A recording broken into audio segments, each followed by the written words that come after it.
So leading into the news break, I was informed, which is certainly the wrong play too, that I was informed that we would indeed have a conversation with Mr. Coleman. I would suggest people contact me directly. So only one person gets to say who comes on the program. That's me. So we were told Mr. Coleman will be calling. We look forward to that conversation, and hopefully that's as soon as was indicated to the newsroom. And you should be contacting Open Line. But now, as is always the offer and the open invitation, and the person which will not be denied access to the airwaves based on the respect for the office and the authority that it holds. So now joining us on line number 10 is indeed the Premier of the province currently, Premier Tom Marshall. Good morning, Premier Marshall. You're on the air.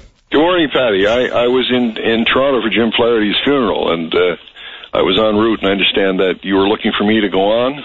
Oh, my. Maybe so. I was en route, and I flew in here, and then I overnighted here, and then I went back home to Cornerbrook for the Easter break. Well, we hope you enjoyed your Easter, Premier Marshall. I have some questions, obviously, but what's on your mind this morning? Well, I'm kind of catching up, being away for Easter, or being in Cornerbrook for Easter, and then being up in Toronto for the funeral, and I've come back, and there's so many things to talk about. The first thing I should mention, I met Clara Hughes yesterday with her big run, and I can't tell the people of Newfoundland Labrador how impressed I was with this young woman, how eloquent she was, and the passion in which she spoke about mental health and the stigma, and how her goal is to help the country get rid of that stigma, and she's on this run now, or this bicycle ride. She's not coming from Cornerbrook to St. John's. I think she's going to get here about Sunday, and I would really encourage the people to go out and meet her.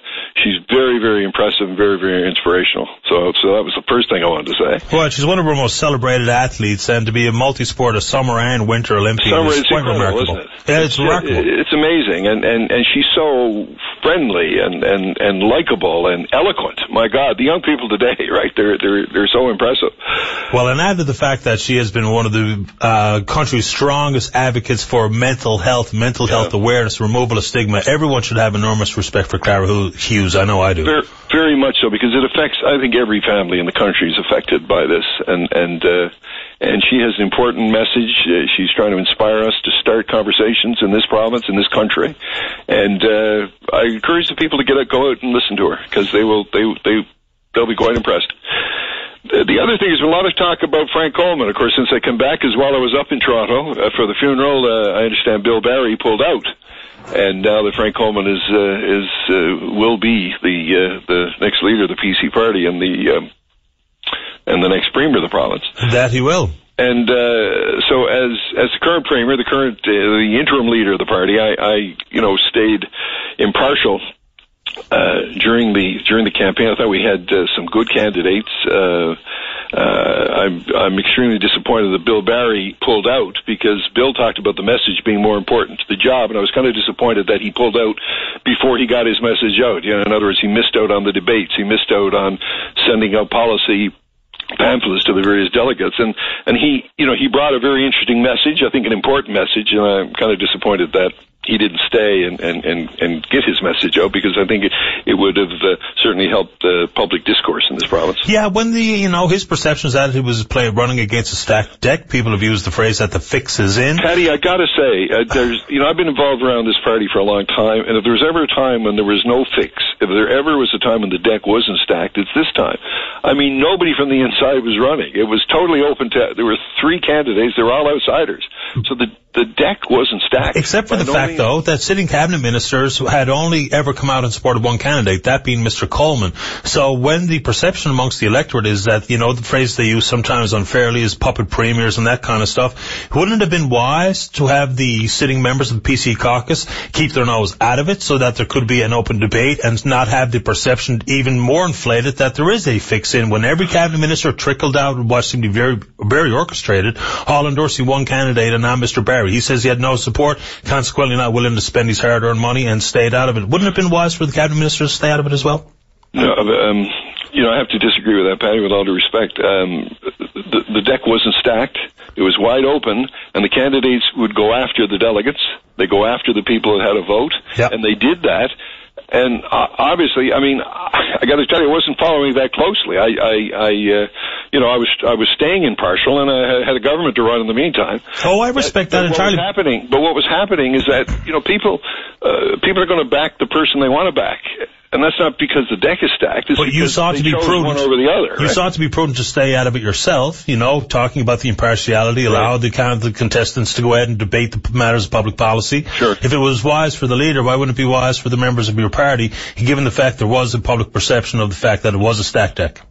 Well, again, I can assure the people it wasn't a stacked deck. There were no insiders running. There were all outsiders. 3 people who very, very limited knowledge of politics. Mm-hmm.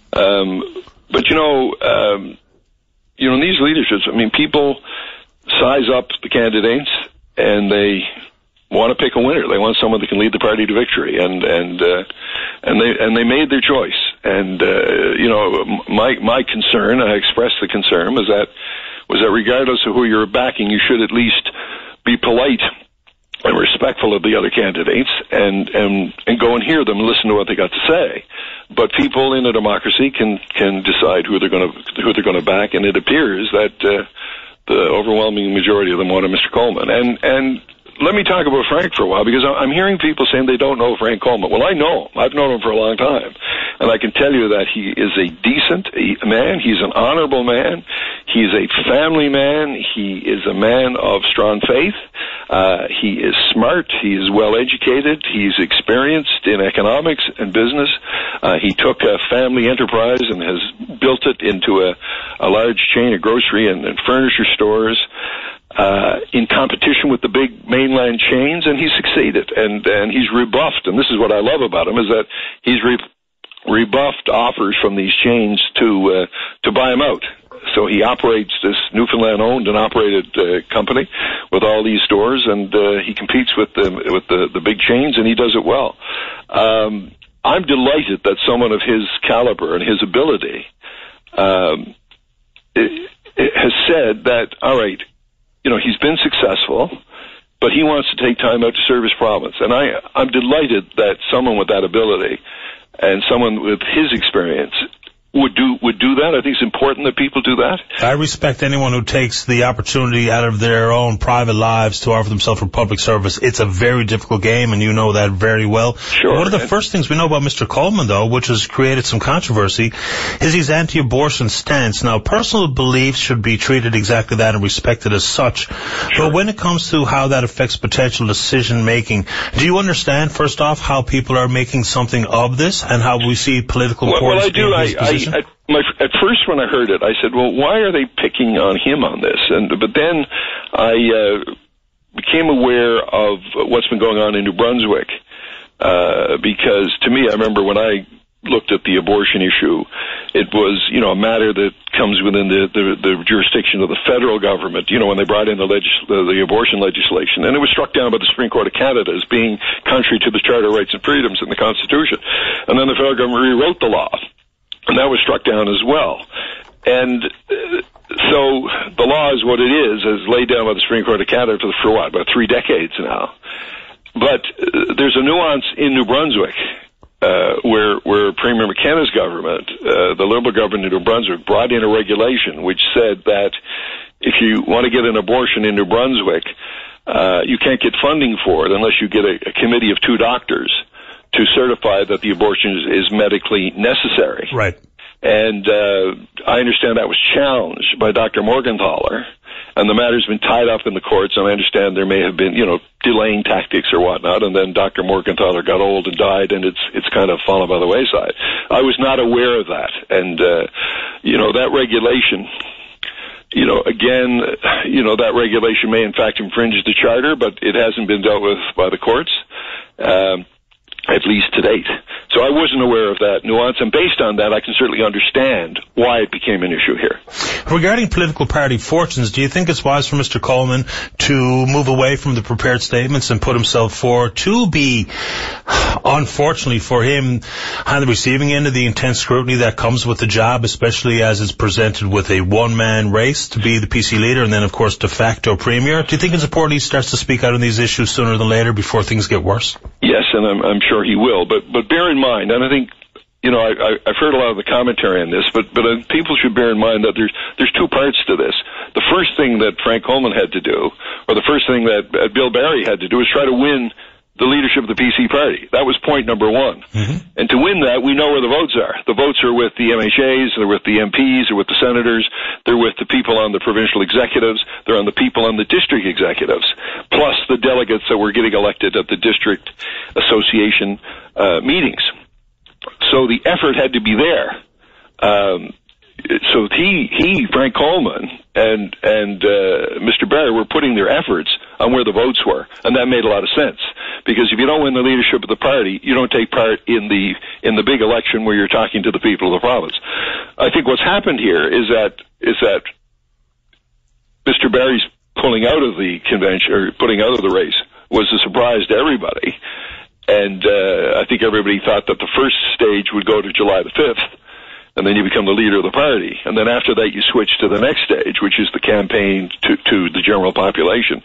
And Bill Barry's pulling out kind of has accelerated that, and now they have to shift now into the second part of the campaign. Will you play an active... That's now going to happen now, and I fully expect it to happen. And you have some control of that yourself, Premier Marshall, with your seat out in Humber East. So you've openly said in the past you'd be willing to give that seat up and to go off and retire, and that the new leader could have a run at that if that's the seat that they saw fit to run in. Now that Mr. Coleman is de facto the premier in waiting, premier designate, however people want to refer to it, will this by-election happen immediately? Because there is a need for the people to have Mr. Coleman challenge in the democratic forms that you've talked about, and one of those would be the by-election. Is that going to happen right away? Well, really what will happen is, first of all, the process of becoming leader has to be completed. And that appears is going to happen now on July 5th. That date will stay the same. We wondered, whether the executive of the party might change that date, but it looks like that date will be the same. And then after that, I know that Mr. Coleman has a desire to travel the province and get to meet the people of the province. And but when he wants me to step aside, that's when I will step aside.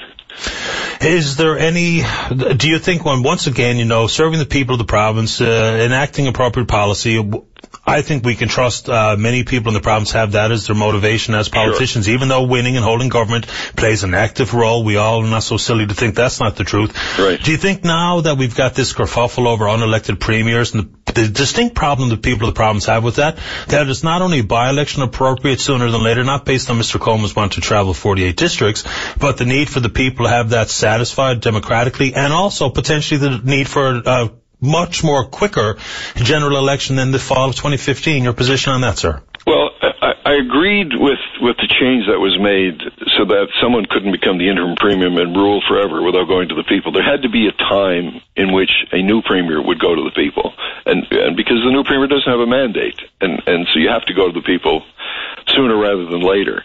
And the rule that was brought in is 1 year. So upon Mr. Coleman becoming the new leader, he has a year to call the general election. He has to call it within 12 months and have it within 12 months. And I think that's good. And now whether it should have been 6 months, that's another issue. But the important thing is that the party have a new leader. The new leader, comes premier. There always has to be a premier. There's never a time when there's not a premier in office. Mm-hmm. And so he'll get sworn in, and he will then, presumably develop his policies and seek, go around and meet the people of the province, which I think he has an obligation to do, because what I hear more than anything else on the radio and TV, people say we don't know. So he obviously has a duty to go out and get to know. But again, he also has a duty that at some reasonable time to seek a mandate from the people of the province, and I'm sure he will. I think we've gone down that road fairly exhaustively, but of course some of Mr. Coleman's hopes, political future hopes, does rest on the performance of the government under your leadership at this point. Some of the issues that continue to be brought up and potentially, I think, fair to say, has dogged the government. Let's talk about your own neck of the woods out in Corner Brook and the hospital. There's a rally this Thursday night at the Pepsi Centre at 7 o'clock. People to discuss the need for a radiation unit. You've sent it back to an independent evaluation or examination of the need of radiation radiation unit. When this hospital was first funded, or the promise was to fund it and to build it, isn't this information we should expect government to have on hand now, as opposed to the 11th hour, when it seems like it's been a pretty extended delay in the construction of the hospital? Really good question. There has been a delay, and I can talk about that, but that will get us down another path. I'd love to go down with you, but if we're going to talk about the radiation, when you're building a hospital, the first thing you do is you hire this planner to go out and talk to the people who work in the hospital, look at the numbers, look at the population, look at the needs for the hospital right now, but also look at the needs for 20 years, 30 years down the road as well. You know, what age will the population be then? What will be the diseases then? What should we have in place? And that happens with a planner. And then the next step is, after the planner does the programming, the next step is that there's the master plan, and there's something called a functional programming. And then the next step is to go back to cabinet and say, okay, we've got this done. We like approval to go to the next step, which is the design, where the architect takes what the planner has done and then designs it, does all the drawings. And then when that is done, they go back to cabinet again and they say, okay, we've now got the design, we now have authority to go to tender. And this is what we think the cost. Every time you do this, there's always an updated projection of the cost. What happened here is, when the plan was done, the plan came into government, and there was concern about the plan. So what the Minister of Health at the time did was, the Minister of Health said, I want a cold eyes review on this. I want a peer review. And another group were hired to take a look at it. And they made some recommendations for change based on the number of long-term care beds, which they said were wrong, that the first group hadn't got it right. And also they recommended not having one building, but having a campus of 3 or 4 different buildings, so you could provide for future expansion. So based on that went to government. Government accepted those recommendations. And then the second group were now hired to revise the master plan. That master plan and functional programming is still being worked on. It is still not complete. It was supposed to be done at the end of December. We're now hoping it'll be done the end of the month. And then when that's done, it goes to design. So there's a process in place to develop the hospital, and I can go into that. But neither one of those planners, neither of the two, recommended radiation therapy for the West Coast. Neither one of them did. But of course, some healthcare practitioners, doctors who are involved in radiation, they see the need for that type of population size on the West Coast. Does that get evaluated along with planners and otherwise? Well, let me tell you. So the planners said no. The planners said the numbers on the West Coast, based on what they are now and what they predict they will be in 2026, they said the numbers are too low. And they recommended that they not have radiation therapy in the West Coast, and that they continue to come into St. John's.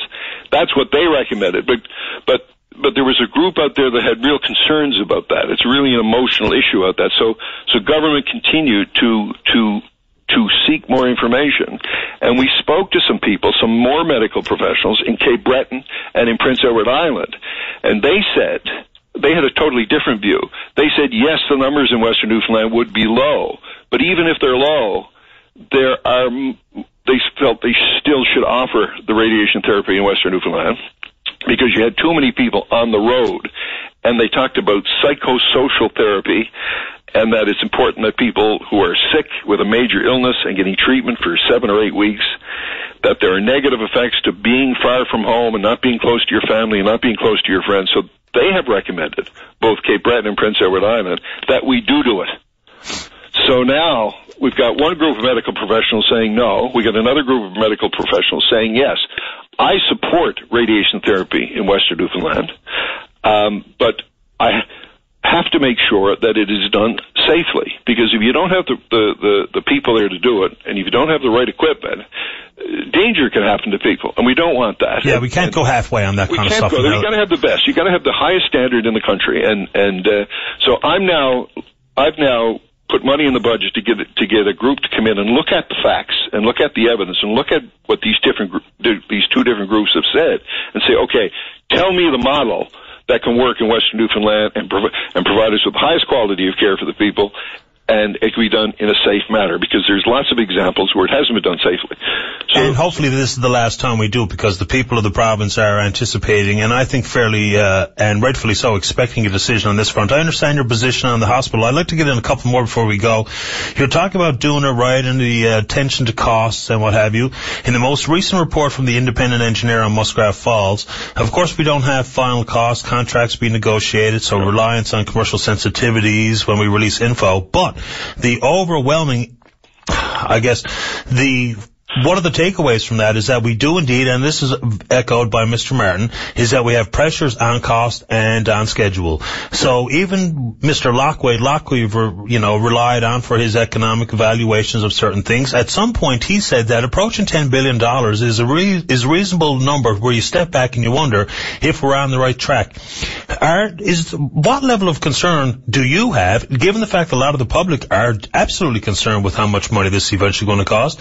When do we actually consider stalling the project for a complete evaluation on costs, whether or not the numbers so far as least cost option and all those things are absolutely adhered to, as opposed to just succumbing to saying we're going for it and then continuing to go for it despite what could be opportunity for second thought or at least another evaluation of where we are? All right. Well, let me say, first of all, again, let me make it clear that on the radiation therapy, I'm a supporter of radiation therapy for the new hospital, and we're seeking a model so that we can do it safely, and we're committed to finding that model. I just wanted to make that fair ball clear. Okay. Now getting to Muskrat, my latest meeting with Mr. Ed Martin, this project is owned by the people of the province. The people of the province are entitled to all the information. It's their project. It's their water rights. And Mr. Martin shares that view. But we have to make sure that they don't have to disclose information at the moment that would cause them financial harm, because that would cause financial harm to the people of the province. They don't have to provide information that would undermine their negotiating ability or their competitiveness or cause harm to their competitiveness, and I understand that. But the information has to come out. And what Mr. Martin has said is that the last piece of the puzzle for him is that there's a few more contracts to be let. And then when they're let, he will then be able to give you his updated projection of what the total costs are going to be. Is there a point, sir, when how much is too much for the cost of the project? Well, I think that'll be it. That's when that'll be the date. I mean, the decision has been made to sanction and to go ahead. But the total cost, I mean, the last numbers that we were given are $6.2 billion, and that doesn't include interest on the money. And we're waiting now for the update, and that'll come when these contracts are let. I mean, you can't announce it now because then the bidders will know how much to bid, because the money spent to date is in the monthly reports. Everybody knows what Nalcor is spending every month because they put out a report. The last one was 48 pages where they say this is what we spent, this is the number of the people that we're hiring. But we want to know what the total cost is going to be in the future. And Mr. Martin has said he's got these, there's a few major contracts to let, and when those are let, then he will be able to say, here is our new estimate of what the total costs are going to be. But is there a number that's too much? I'm just curious about the position on that, because some people will exaggerate either side of the coin, and we're hearing 12, 15, sure. $20 billion. We've had Mr. Locke's input, which has been relied on by government. Is there a breaking point where a number is too much? Well, yeah, if it got to a point where it wasn't the least cost alternative, that's when it's too much. This project is to initially to provide electricity to the people of the province at the lowest possible cost. And that variance once was $2.5 billion, Muskrat being the least cost. So does that mean if it reaches 10, we've actually arrived at that breaking point? Well, I can't answer that right now, but I certainly there is a number. Where if there's, I mean, it's quite 2.5 billion is a lot of money, but if there is a number where the project would become not be the least cost project, well then that's when the review has to take place. But Patty, what I believe, and I want to say this to the people of the province, that Muskrat or Nalcor, the Newfoundland Labrador Energy Company, was set up for a particular reason. Like, it was set up to take these resources, which the people own, and to create wealth out of it, to create wealth for the people of the province. And the model that was used is Statoil from Norway. And there are investments in oil and gas where we're buying pieces of these oil fields. And right now we're paying the money to pay our share of the capital costs of those. We're doing the same with Muskrat Falls for the electricity that'll meet our needs, the least cost for us, but also provide us with surplus power, which we can now get to market for the first time instead of letting the water run to the sea and get nothing for it. We're now going to be able to convert that surplus energy into money for the people of the province. So the goal is to create wealth for the people of the province, and that's what Nalcor has been directed to do, and it's all set out of the energy plan of 2070. And the returns that they're going to provide to the people, they're massive. I mean, and people have not been talking. I've mentioned in the House a couple of times the numbers, and essentially they're ignored. But the numbers are massive, and that's wealth that's going to provide, granted, it's over the life of the projects. But, we're looking at massive numbers every year in dividends that are going to provide such benefits to the people of the province. There's going to be money there from which we could set up a heritage fund, which is something that I would love to see happen, and I think many people would love to see happen, where we can put money into a fund and invest it and not spend it now and let future generations enjoy the benefits of it. There will be money that will come to us and enable us to pay down our debt. There'll be money that we can put back into hydro to reduce the electrical fees even more. Any further thought? Money that can go into general revenues, and we can build hospitals and schools and things like that. But that wealth is going to be created. It's going to be created. Plus power, that money to help lessen the bills on the residents of the province, as opposed to in the general coffers for your decisions to be made? That's where my head would be, but I won't be around when those decisions are being made. That's going to be made by some future government, and that's certainly an option for them, and it's an option that I would certainly follow. But others disagree. Others feel that all revenue coming in should go into a pot, and then through the budget process, government should decide where it goes. I'd like to see some go to debt reduction. I'd like to see some go into a heritage fund for future to benefit. But we still have a lot of demands. But right now we're in that stage of putting the money in, and I think of.